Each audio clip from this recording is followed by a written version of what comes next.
నెల్లూరులో స్వచ్ఛాంధ్ర స్వచ్ఛ దివస్ కార్యక్రమాన్ని ఎంపీ వేమిరెడ్డి ప్రభాకర్ రెడ్డి ప్రారంభించారు. జిల్లా కలెక్టర్ ఆనంద్, మున్సిపల్ కమిషనర్ సూర్యతేజతో కలిసి నగరంలో ర్యాలీ చేపట్టారు.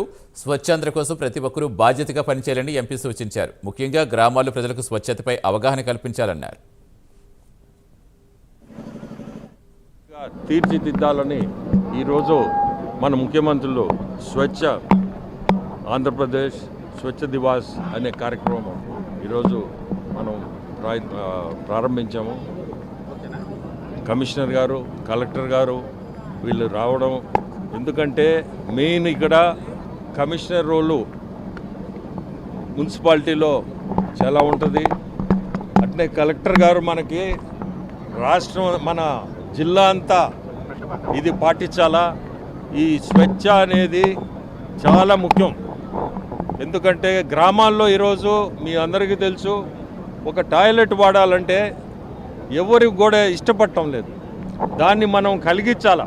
గ్రామాల్లో టాయిలెట్స్ని లేని దగ్గర కట్టియడం, గవర్నమెంట్ తరఫున కట్టియడం, దాన్ని వాడేటట్టుగా కూడా మనం చేయాలా.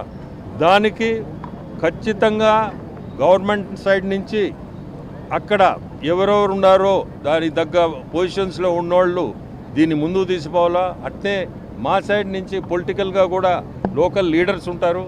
ఆ లీడర్స్కి కూడా ఇది ఈ స్వచ్ఛ ఆంధ్రప్రదేశ్ అనేది ముఖ్యం. సో ఖచ్చితంగా ముందుకు తీసుకోవాలంటే గ్రామాల్లో లీడర్స్ కూడా దీన్ని ముందుకు తీసుకుపోయేదానికి ప్రతి ఒక్కరికి కూడా ఇది మనము వాళ్ళకి 10 సార్లు చెప్తే కానీ ఈ టాయిలెట్కి పోవాలా మనము అనే కోరిక వాళ్ళకి కలిగించేటట్టుగా మనం